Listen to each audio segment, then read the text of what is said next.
Hello বন্ধুরা, কেমন আছেন সবাই? আশা করি সবাই খুব ভালো আছেন। আমি সর্বাণী।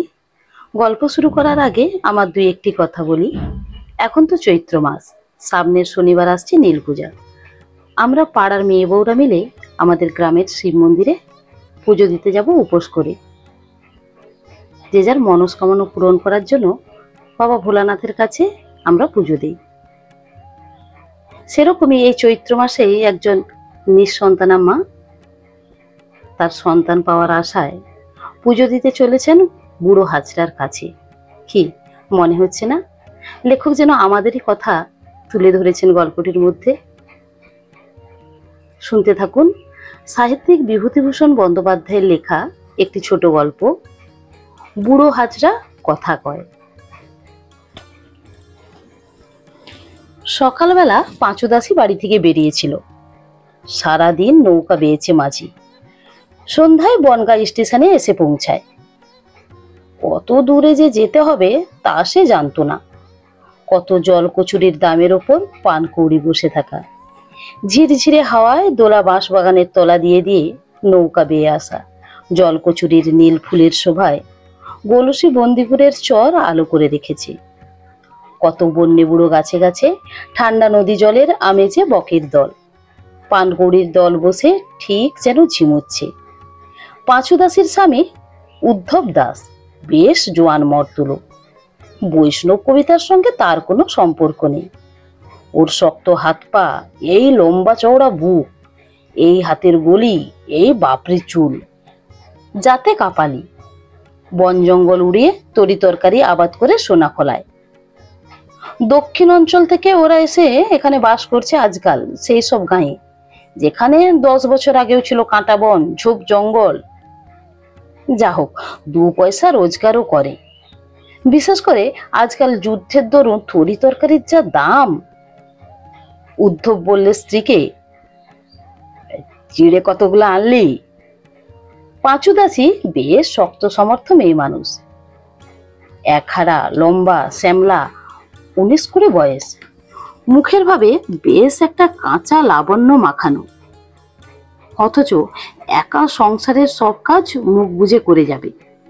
4-5টা হালের গরুর ডাবায় জল তুলবে কুয়ো থেকে, বাইরের বড় গোয়াল পরিষ্কার করবে, 10 ঘন্টায় বিচালির আঁটি কাটবে, তারপরে আবার রান্না বান্না করবে। স্বামীর মাঠের পান্তা ভাত, গরম ভাত, জন্মজুরের ভাত, এসোজন বসজন গেরস্থর সবই তো থাকে। রাত দুপুরের লোক কুটুম্ব এলে বাকি 2.5 সেরা কাঠার 1 কাঠা ডবল নাগরা চালের ভাত বড় তুলো হাঁড়িটায় চড়িয়ে দেয় 1 নিমিষেই। দেখতে নরম সরম হলেও লোহার মতো শক্ত হাত পা। পাঁচুদাসী একটা ছোট থলে নৌকার খোল থেকে টেনে বার করে হাতে আন্দাজ করে বলল, কাঠা 2 ওতেই হবে। আমি তো উপোস, শুধু তুমি আর ওই মাঝি ছোড়া খাবে। তেঁতুল এনেছিস তো? স্বামীর দিকে বঙ্কিম কটাক্ষে চেয়ে বলল, যত পারো। তারপর আবার নৌকো চলল উলুটি বাড়ুর কিনারায় কিনারায়, নদীর ঠান্ডা শ্যামল জলধারা যেখানে ছুঁয়ে ছুঁয়ে চলেছে ভাটার টানে 7 ভেতলার বড় বটগাছটার দিকে। উদ্ধব দাস তামাক খাবার জন্য চকমকি ঠুকছে। মাঝিকে বলছে, এদিকে এবার বাগুনের বীজ পাতা দেওয়া হয়নি দেখছি। হ্যাঁ রে, এই ক্ষেত্রে কি জোড়ো কুমড়োর? মাঝি বললে, জোড়ো কুমড়া না হলে কি অত বড্ডা হয়, দেখছো না? চৈত্র মাসের শেষ, এখনো খেতে শীতের কুমড়ো কাটেনি। কেমন ধারা চাষা এরা, তামুক খাবা? মাঝি ছোড়া ঘাড় নেড়ে বললে, খাইনে। তোর দাদা মনিন্দর তো খায়, খায় না? বলে হুঁকো শোষে। দাদা খাই বলে কি আমাকেও খেতে হবে? না, তাই বলছি। কি চরেডা আর কদ্দূর? চর পলতা আর 2খানা বাঁক। বাঁকের মুড়োয় না বাঁকের মাজায়? একেবারে ও মুড়োয়। তাহলে এখনো 1.5 ঘন্টা 2 ঘন্টা। পাঁচুদাসী দেখতে দেখতে যাচ্ছে। বেশ ভালো লাগছে ওর। বাড়ি থেকে কতদিন একটু বেরোনোই হয়নি, শুধুই গোয়াল পরিষ্কার, খার কাচা, বাসন মাজা, তোলো তোলো ধান সিদ্ধ, গরুর ডাবায় জল তোলো। এ যেন মুক্ত দিনের লীলায়িত অবকাশ। দিন শেষের হলদে রোদে আকাশ কেমন তোর হয়ে উঠেছে। নৌকোর গুলোয়ে চলমান নদীর ছলছল রাগিনীর ছন্দ বাজছে। গলা লম্বা কি পাখি শেওয়ালার মধ্যে জেলেদের পাতা তেঁতুল ডালের হুঁড়ির ওপর বসে নৌকোর দিকে চেয়ে আছে। নলখাগড়ার বনে গত শীতকালে তিতপল্লার ফল শুকিয়ে শুকিয়ে ঝুলছে। ভুসভুস করে শুশুক ডুবছে উঠছে জলে, নৌকার এপাশে আর ওপাশে। হ্যাঁ গো, ওগুলো কি শুশুক না কচ্ছপ? শুশক। আহা, শুশুক বুঝি? শুশুক তো বলে, বাঙাল কোথাকার। পাঁচু দাসী নাগরিকতার আভিজাত্যে ঘাড় বেঁকিয়ে হাসির ঝিলিক দিয়ে স্বামীর দিকে চায়। নাও নাও, ওই হলো, শুশুকি হলো। খিদে পেয়েছে? পাইনি সে তুই বুঝিস নে, তোকে বলতে হবে। ঠিক ঠিক, পাঁচু দাসীরও ভুল হয়ে গিয়েছে। ওর বড় খিদে। জোয়ান মরদ পুরুষ ভূতের মতো খাটে রাত দিন, মাটির সঙ্গে কাজ কারবার। একটি কাঠা তার নাম, চিড়ে আর তেঁতুল আর লবণ আর আখের গুড় এক নিঃশ্বাসে কাবার করবে। ওর খাওয়াটা একটা দেখবার মতো জিনিস বটে। বলাই ষাট, চোখ দিতে নেই। আঙুর পাতায় দেব তো? ভিজিয়েছ? না, এ গামছায় বেঁধে দিচ্ছি। নৌকো থেকে জলে ডুবিয়ে খানিকটা বসে থাকো। বাঁশমলা ধানের চিড়ে এক্ষুনি ভিজে কাদা হয়ে যাবে। ওই মাঝি ছোড়াকেও দেই ওই সঙ্গে, তাকেও বলো। চর পোলতা ছাড়িয়ে দুধারে বন জঙ্গল, ঘাট বাউড়ের চর। ওরা এক মনে খেয়ে যাচ্ছে। মাঝি নৌকা বেঁধেছে একটা সাঁড়া ঝোপের কোলে। বড় কুবো পাখি পাখা ঝটপট করছে আলোকলতার জালের আর কুচো কাটার জটিল ডালপালার নিবিড়তায়। কাল রাতের সে স্বপ্নটার কথা মনে পড়ায় পাঁচুদাসীর সারা গা আনন্দে রোমাঞ্চিত হয়ে উঠল। আর ঠিক কি কাল রাতেই যে ভোরবেলা নৌকো ছাড়বে নিশানখালি যাবার জন্য, ঠিক তার আগের রাতে সারা গা যেন শিউরে ওঠে আনন্দে ও বিস্ময়ে। স্বপ্ন দেখলে সে যেন তাদের বাড়ির উত্তর দিকে যে কুলুদিঘি আছে তার উঁচু পাড়ে বড় ঘোড়া নিম গাছটার তলায় অকারণে দাঁড়িয়ে আছে। কেটু ফুল ফুটে আছে, আলো করেছে দিঘির পাড়। এখন চৈত্র মাসে তার মাঝে মাঝে কালো সুটি ধরেছে। সেখানটাতে সে দাঁড়িয়ে আছে। এমন সময় একটি ছোট্ট ছেলে বনের দিকে কোথা থেকে যেন এলো, ওর হাঁটু ধরে দাঁড়ালো, ওর মুখের দিকে চাইলো। ওর হাতে একটা পাকা বেগুন ঝোলানো। তাদের খেতে বীজ পাতা দেওয়ার জন্য যেমন বেগুন টাঙানো থাকে ওই বাইরের চণ্ডী মণ্ডপের আড়ায়। বললে, তোর কাছে আমি আসবো মা? পাঁচু দাসীর নিঃসন্তান বুভুক্ষু প্রাণ বলে উঠল, আসবি খোকা, আসবি? তোর হাতে ও কি? বাগুন, তোদের খেতে নিড়েন পাট করে পুঁতে দেবানি। ওরে আমার সোনা, কনে ছিলি এমন মানিক, আয় আয়। কি চমৎকার মুখখানা খোকার, ওই চিরু ঘোষের মেজ নাতির মতো দেখতে। পাঁচু দাসীর বুকের মধ্যে মোচড় দিয়ে উঠল স্বপ্নের কথা ভেবে। কোথায় হারিয়ে গেল সে মুখ? স্পষ্ট মুখখানা মনে পড়ে এখনো। চোখে জল এসে পড়ে পাঁচু দাসীর। সত্যি যেন এ স্বপ্ন সত্যি হবে। আজই বিশেষ করে ও স্বপ্ন কেন? আজ 5টি বছর বিয়ে হয়েছে, একটি ছেলে নেই, মেয়ে নেই। নিঃসন্তান দাম্পত্য সংসারে আকাশে বাতাসে আড়ালে অবকাশে নিষ্ঠুর কালো ছায়া ফেলে থমথমিয়ে থাকে। অথচ অভাব তো নেই সংসারে। গোলা ভরা ধান, ডোল ভরা মুসুরি, ছোলা, ক্ষেত পরা বেগুন, কুমড়ো, ঢেঁড়সের চারা ঠেলে উঠছে ক্যানে জলের খেতে। গত শীতকালে 7 গন্ডা ভাড়া খেজুরের ভর্তি করে আড়াই তুলে রেখেছে বর্ষা দিনের জন্য। হটরাহাট 4-5 টাকা শুধু বেগুন কুমড়ো বিক্রি। লাউ কি মাচায়, যেমন তেজালো লতা তেমনি তার ফলন। সূর্যমুখী লঙ্কা ক্ষেতের দুদিকে মুখ করে যেন 14 পিদিম জ্বালিয়ে দিয়েছিল মাঘের শেষেও। উদ্ধব দাস খাওয়া শেষ করে থালা ধুয়ে ফেলে নদীর জলে। মাঝি ছাড়লে ডিঙি। পশ্চিম আকাশে মেঘ জমে আসছে, কালবৈশাখীর দিন। উদ্ধব বললে, ও মাঝি, হাত চালিয়ে নাও, ওই দেখো। মাঝি তার ছেলের সঙ্গে ঈশান কোণের আকাশে চেয়ে বলল, তাত মেঘ, জল হবে না। তোকে বলেছে, দেখে নিও মোড়ল, তাতের মেঘ, বাতাস উঠতে পারে, জল হবে না। বাতাস উঠলে তো মুশকিল, হাত চালিয়ে নাও। এবার কখানা বাঘ?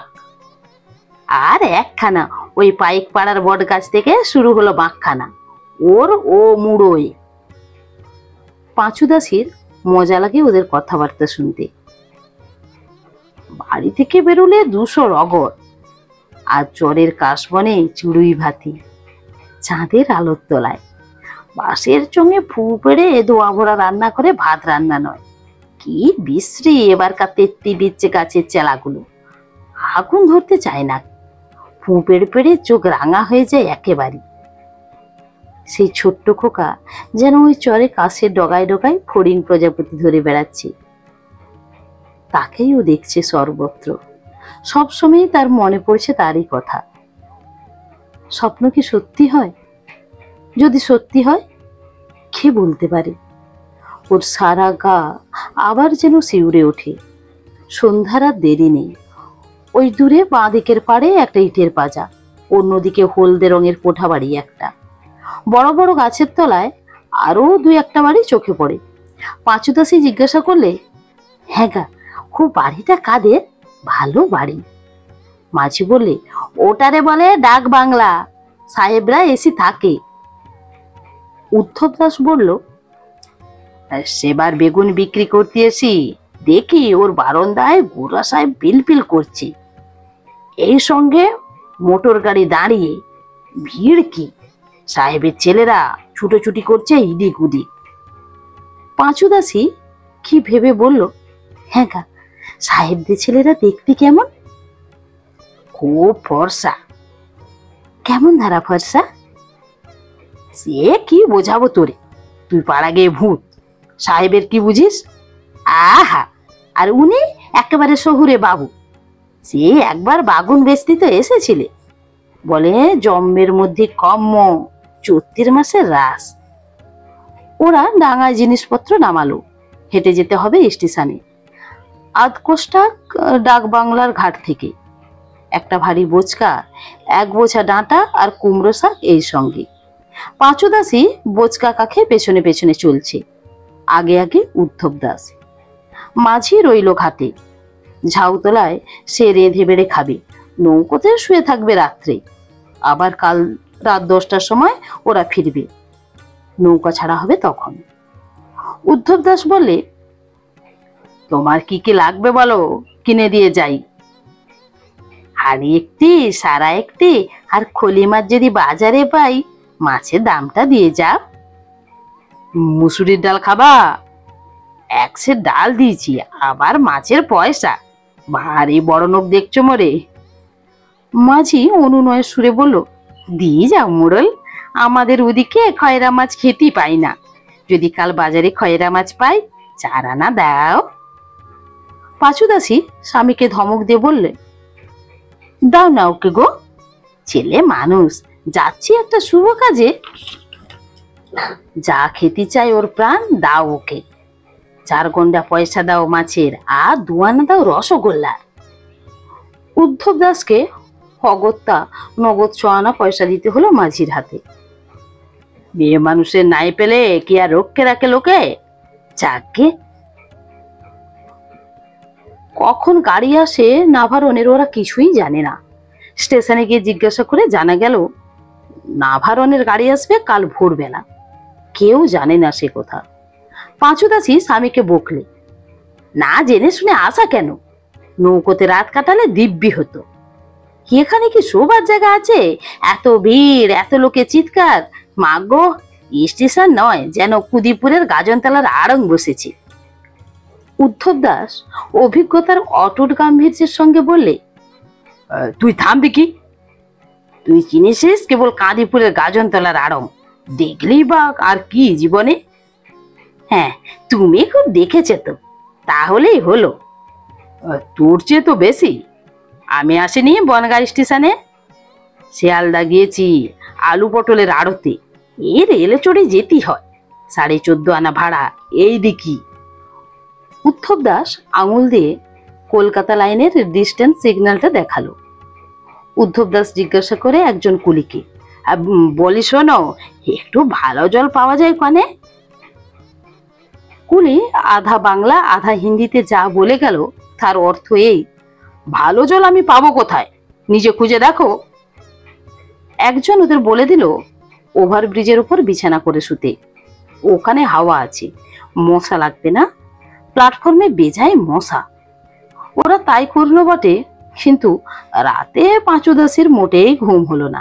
হইচই চিৎকার, রেলগাড়ি আসছে সারা রাত ধরে, কত কষ্টে ভোর হলো। রাত আর পোহায় না।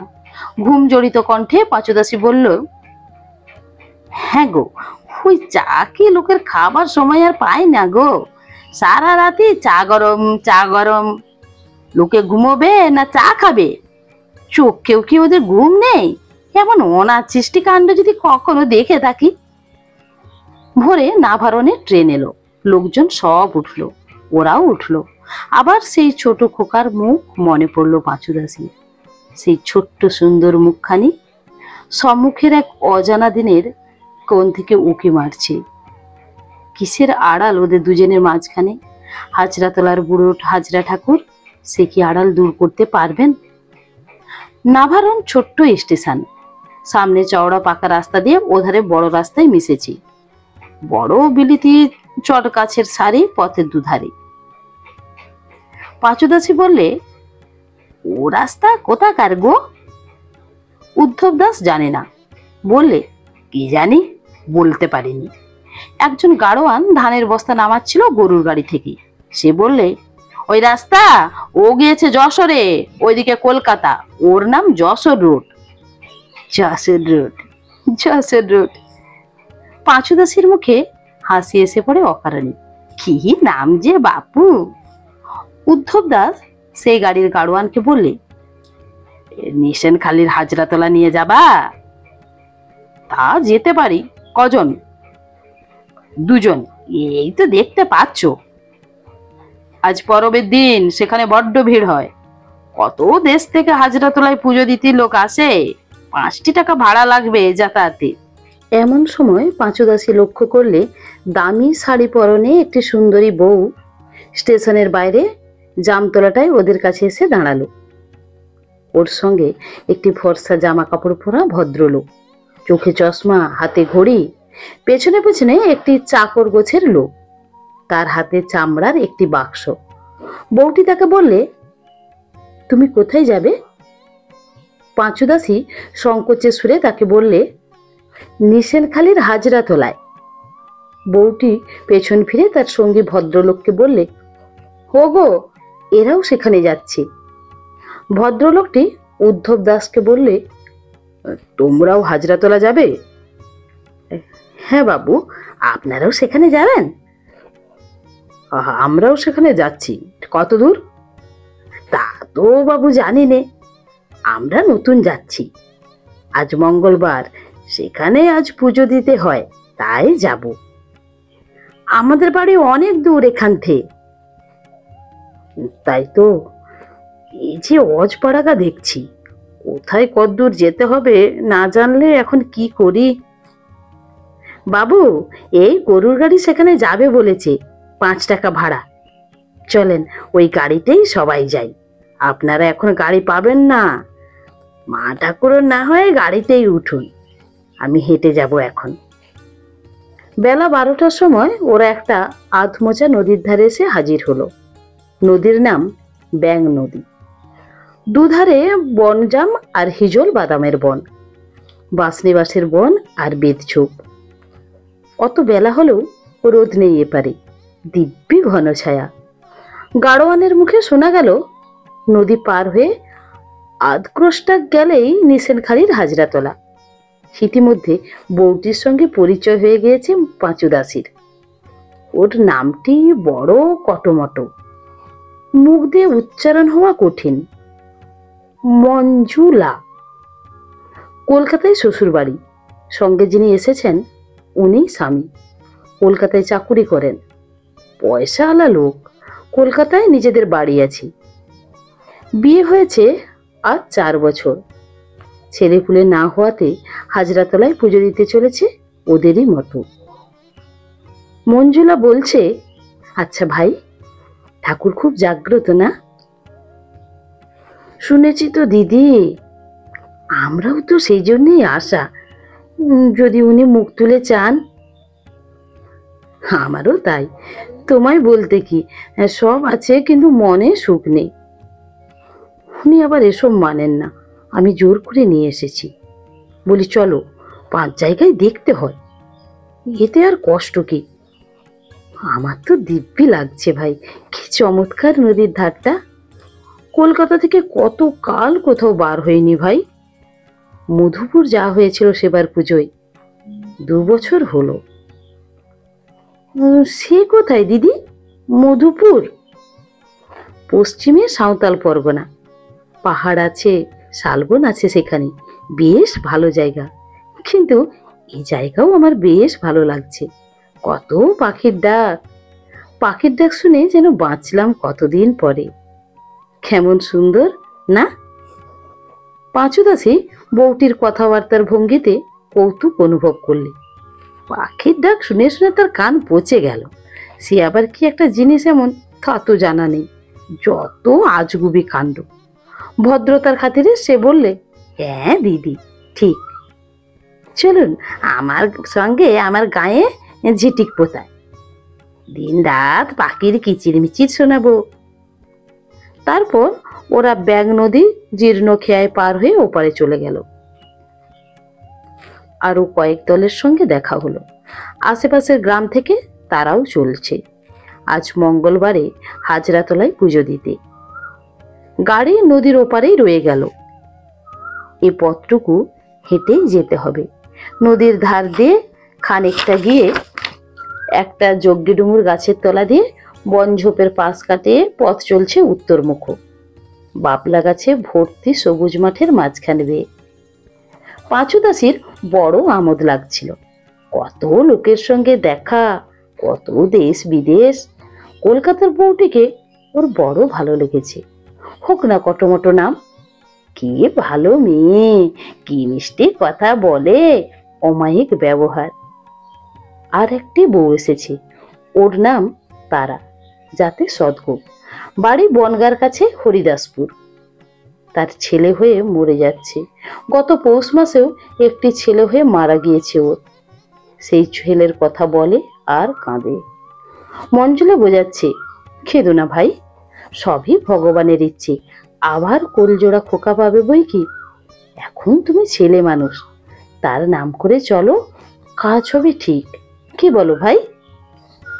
ও পাঁচু দাসীর দিকে চেয়ে শেষের প্রশ্নটা করলে, কিন্তু পাঁচু দাসীর মন তখন অনেক দূরে চলে গিয়েছে।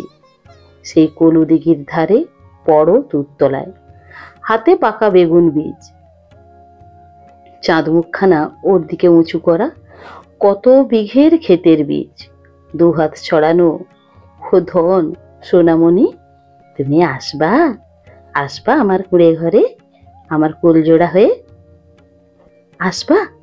আধার রাতের শেষ অন্ধকারে পক্ষে পাখি যখন ডেকে উঠবে আমবনে বাঁশবনে, কুল্লো পাখি ডাকবে শিমুল গাছের মগডালে, বিল বাউড়ে মাছ ভেসে উঠবে কেউটে পানার দামের মধ্যে, বুড়ো হাজরার দোহাই, পেঁচাপুচির দোহাই, এসো খোকা এসো। একজনকে বললে, আঁচল পাততে হয় হাজরাতলায়, নদীতে নিয়ে আঁচল পেতে ঠাকুর তলায় বসে থাকতে হয়। পাঁচু দাসী বললে, কেন? আঁচলে ফল পড়ে, ফুল পড়ে, যার যা হবে তাই পড়ে। কথা চাপা পড়ে গেল। সবাই বলছে ওই হাজরাতলা দেখা যাচ্ছে। ওরা পৌঁছে গেল। নদীর ধারে মাঠের মধ্যে চারিধারে বহু প্রাচীন সাড়া গাছের সারি।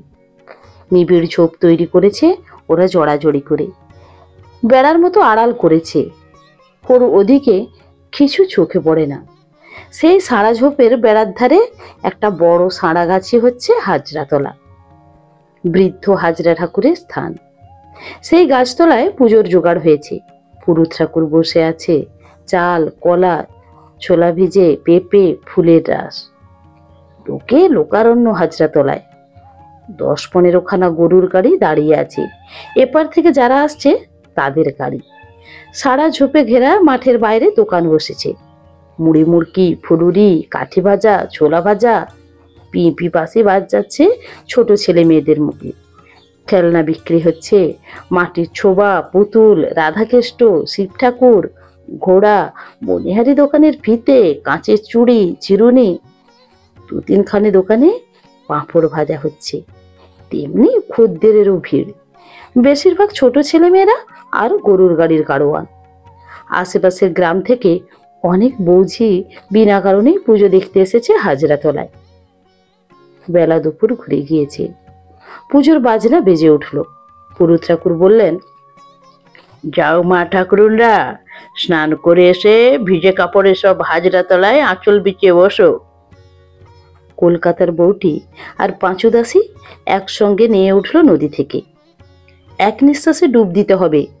উত্তর মুখ হয়ে হাজরা ঠাকুরের উদ্দেশ্যে প্রণাম করতে হবে।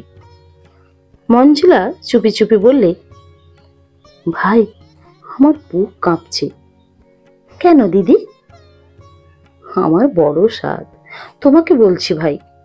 বুকখানা হু হু করে মাঝে মাঝে। আমার সঙ্গে আমার সমবয়সী যাদের বিয়ে হয়েছিল সবার 1-2 করে সন্তান হয়ে গিয়েছে। ওর মনে বড় কষ্ট। বাবার দয়া দিদি, ও হয়ে যাবে, চলো শিগগির করে যাই। পাঁচু দাসীর বড় মায়া হয় বউটির ওপর। কি চমৎকার মানিয়েছে ওকে নীল রঙের এই ফুল তোলা ভিজে শাড়ি পরে। দুদণ্ড চেয়ে থাকতে ইচ্ছে করে।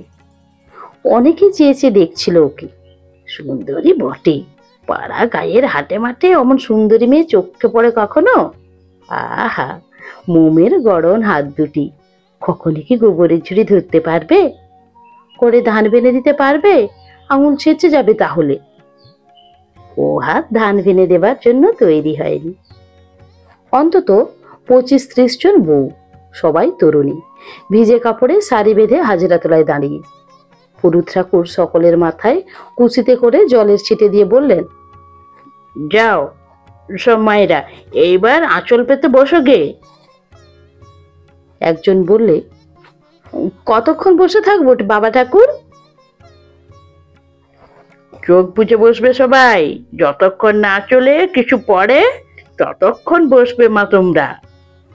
চোখ চেও না কেউ, আসন ছেড়ে উঠে পড়ো না যেন অধৈর্য হয়ে। চৈত্র মাসের খররোদে মাথ টেটে উঠেছে। বাতাসে যেন আগুনের হলকা, তবু হাজরাতলায় বেশ ছায়া আছে এই রক্ষে। পাঁচু দাসীর জল তেষ্টা পেয়েছে। জল খাওয়ার কথা এখন ভাবতে নেই। পুরো হাজরা দয়া করুন।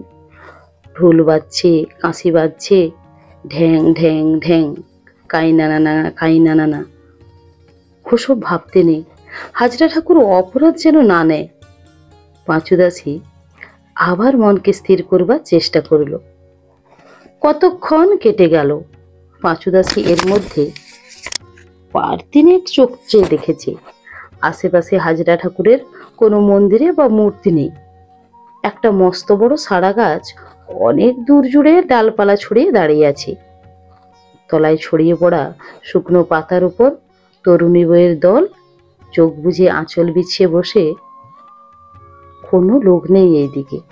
পুরোহিত ঠাকুর রয়েছেন দূরে ও গাছের তলায় পুজোর জায়গায়। ও ভালো করে চেয়ে দেখলো গাছতলায় একখানা সিঁদুর মাখানো ইট পর্যন্তও নেই। পাঁচু দাসী আবার চোখ বুঝলো। হঠাৎ ওদের সারিতে একটি বউ অস্পষ্ট স্বরে বলে উঠল, আমার আঁচলে একটা কি পড়লো। পাশের একজন উপদেশ দিলে, চোখ চেয়ে দেখো না দেখি, একটা সারা ফল। বউটি শাড়ি থেকে উঠে চলে গেল পুরুত ঠাকুরের কাছে, যেখানে পুজো হচ্ছে। সর্বাঙ্গ শিউরে উঠল পাঁচু দাসীর, এবং সঙ্গে সঙ্গে ওর বুকও কেঁপে উঠল। কি জানি ভাগ্যে কি আছে। আরো দুটি বউ শাড়ি থেকে উঠে চলে গেল। একজনের ফুল আর একজনের ফল পড়েছে। ইতিমধ্যে আরেকজন খেদে উঠল ঠুকরে। সবাই বললে, কি হলো গো, কি হলো? আমার আঁচলে চুল আর ঢিল পড়েছে গো, পোড়া কপাল গো। সে কাঁদতে কাঁদতে উঠে চলে গেল শাড়ি থেকে। বুড়ো হাজরা নিষ্ঠুর, দয়া করলেন না তার উপর। কি অপরাধ হলো বাবার চরণে। পাঁচুদাসীর বুক কেঁপে ওঠে আবার, বুকের ভেতর যেন ঢেকির পাড় পড়ছে। একটি বউ ঠিপ ঠিপ করে মাথা কুটছে মাটির শাড়িতে। ওর আঁচলেও তাহলে চুল আর ছাই পড়েছে। দয়া করো বাবা হাজরা, বুড়ো হাজরা, দয়া করো। বেলা ঘুরে গিয়েছে, আরো কতক্ষণ কাটলো। হঠাৎ পাঁচুদাসের বুকের স্পন্দন যেন বন্ধ হবার উপক্রম হলো। ঢপ করে একটা কি পড়লো ওর আঁচলে। ফল, সারা ফল। চুল বা ছাই পড়বার শব্দ কি অমন? ঢিল? বাবা হাজরা ঠাকুর। সবাই মিলে ব্যাং নদীর খেয়া পার হচ্ছে। উদ্ধব দাস স্ত্রীকে বললে, তুই কি পেলি? পাঁচুদাসী বললে, ফল, একটা সারা ফল। হাজরা ঠাকুরের দয়া গো। ওর মন ভালো নেই। মঞ্জুলা ফিরে গিয়েছে আগের খেয়ায়। ও পেয়েছিল জট পাকানো চুলের নুড়ি। পুরুত ঠাকুর আর একবার বসতে বলেছিল আঁচল পেতে। আবার সেই চুলিয়ে পড়েছে তার আঁচলে। পুরুত ঠাকুর বলেছেন, মা, আমি কি করব, আমারতে হাত নেই। তোমার অদৃষ্টে সন্তান থাকলে ফুল ফলই পড়তো। বাড়ি ফিরে যাও মা, কি করবে বলো? মঞ্জুলার কান্না দেখে ওর নিজের চোখে জল এসেছিল। সত্যি কত আশা করে এসেছিল। হাজরা ঠাকুর কি করবেন? যার অদৃষ্টে যা আছে তাই তিনি বলে দেবেন মাত্র। বেচারি মঞ্জুলা, অত টাকা ওদের। সূর্য অস্ত যাচ্ছে। ব্যাং নদীর পশ্চিম গায়ে পঞ্জাম আর হিজল আর বেতের ঝোপের আড়ালে। পাঁচুদাসীর মন আনন্দে ভরে উঠল হঠাৎ। খোকা আসছে, হাতে তার বীজ বেগুন। কত খেতে খেতে শক্ত হাতে সে লাঙল দেবে। বেগুনের চারা তুলে পুঁতবে হাপড় থেকে, সোনা ফলাবে মাটির বুকে। বুড়ো হাজবা বলবার আগে স্বপ্ন দেখেছে তার আশার, সে আসছে। বন্ধুরা, আমার এই গল্প পাঠ যদি আপনাদের ভালো লেগে থাকে, তাহলে আমার গল্পটিতে একটি লাইক দিয়ে আমার চ্যানেলটি সাবস্ক্রাইব করে আমার সঙ্গে থাকার অনুরোধ রইল। নমস্কার।